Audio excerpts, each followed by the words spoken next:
Hello everyone, welcome back to another episode of our entitled people. In today's episode, boyfriend got bruises from girl on a plane. Tried to return an expensive dress.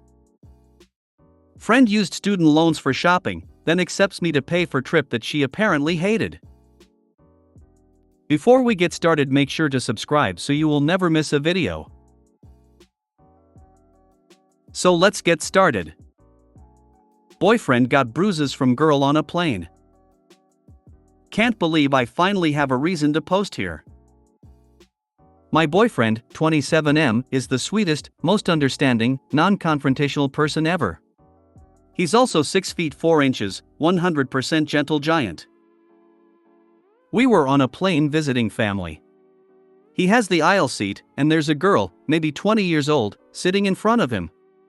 Before we take off, boyfriend happens to be getting something out of his backpack under the seat. Without warning, this girl thrusts her seat back with all of her might, slamming into my boyfriend's knees and face. Surprised, he leans back.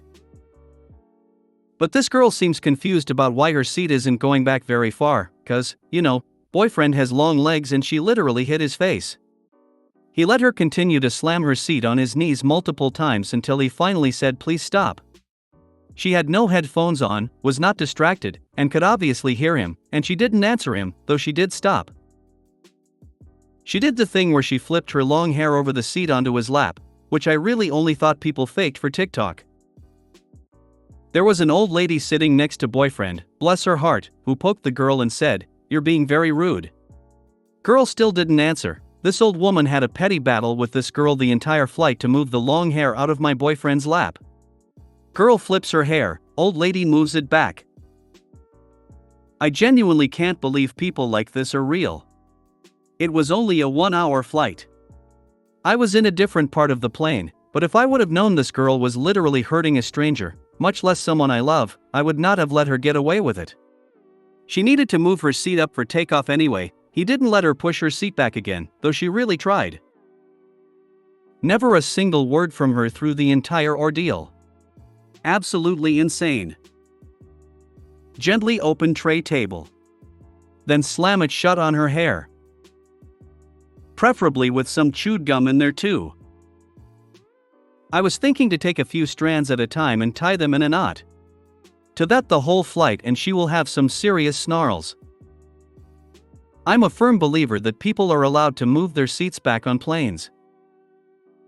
But I always try for a subtle peek before I do so I don't hurt someone.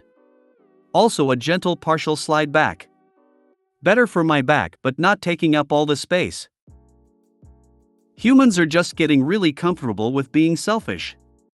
Hats off to the old lady flipping the hair back. You absolutely are allowed to recline your seat, but if the person behind you is that tall, don't expect your seat to recline far, if at all. I would have continuously sneezed into her hair until she moved it. I would have yanked her to the tune of shave and a haircut, either that or dumped water on her. Tried to return an expensive dress. A story somewhere here this morning about entitled people trying to return clothing reminded me of this from many years ago. My sister was working in a Myers store many years ago. One Friday this local socialite came in and bought a very expensive dress. Come Monday mid-morning, she comes back into the store asking for a refund because she didn't like the dress and it wasn't a good fit. My sister had just happened to be reading the local paper and she turned it around and pointed to a photograph and said, "Oh, I don't know, it looked like it fitted you well here on Saturday night." EP left. She didn't get the refund she expected. My dad was a doorman in a building full of billionaires. They pulled this regularly. Yup, you don't become rich by spending money. I used to work in a major department store and we sold some formal dresses. At prom and homecoming time we had a terrible problem with a lot of girls trying to return them after the prom and swearing they never wore them. All we had to do was look at the floor-length hem of the dress and it was obvious it was worn, or it touched the floor and got dirty. So sad we have come to this. This happened in the late 70s. My German mom was a wedding dress seamstress at an upscale store, Pogues, in Cincinnati. She had fitted and altered a dress for the daughter of a furniture store, Pat and Joe's. The dress and alterations were a number of thousands of dollars. The week after the wedding, the bride comes into the store with the wedding dress. It had a huge red wine stain down the front of it. The bride demanded she get a full refund because the dress was damaged. I was completely dumbstruck and asked Mom what did her boss say to her.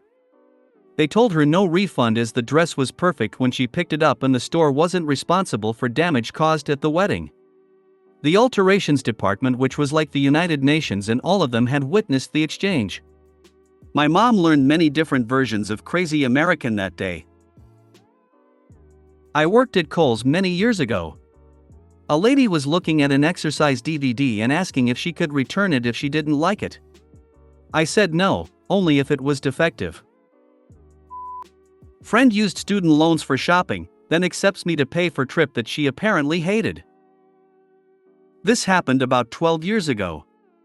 I met a girl online with the same interests as me and we decided to go to a concert in a different country just to see our favorite band live. We got along pretty well and went on a 3-day shopping tour after the concert. Altogether, the trip approximately cost around $2,500 each plus shopping. She was still a student living at her parents' place but getting student loans that she spent on everything but university. I didn't think much of it at that time. Since we lived in 2 different countries, I decided to invite her to my country and offered to pay half of her plane ticket, about $600. She came to my place and I had booked a hotel at a city she wanted to see. Beforehand, we had agreed to everyone paying their own expense on that trip, but since I booked I had to pay in advance and she was supposed to pay me back, altogether $500. When we got to that city, she spent around $1,000 just on shopping. It was the money from her student loan again. During her stay she would complain about everything. I cooked dinner most of the days but she wouldn't eat anything but what she was used to, fast food and Diet Coke. It wasn't fancy stuff that I offered her. Mostly I'd make some kind of meat with either rice, noodles, or vegetables. Also, she complained about my country, saying everybody here was rude, everything was dirty and so on. When she left 2 weeks later I was already pretty frustrated cause I had tried everything to make her stay interesting and comfortable. She didn't thank me for it once. So when she was back home I reminded her of those $500 I had paid for the city trip in advance. She got very rude, saying it was the worst trip she ever had because I would cook stuff she didn't like. I actually can't remember everything she said. After a couple of arguments she sent $100. When I told her she still owed me $500 she stated that $100 was more than enough for a loan payment. After all, she was a student and would have to pay back all the student loans she had gotten. Thinking about all the money she spent on shopping during both trips really made me mad. But she said she never wanted to hear from me again and blocked me. Of course, I never got my $400 back. Yeah, I wasn't a student anymore at that time, but I had to pay for my apartment, my food, my car, and it's not like I earned a whole lot. I really felt like she was just taking advantage of me. Consider yourself lucky to have found out about her true nature before she cost you more than $400. But she said she never wanted to hear from me again and blocked me. Trash took itself out. You should be thankful. She was taking advantage.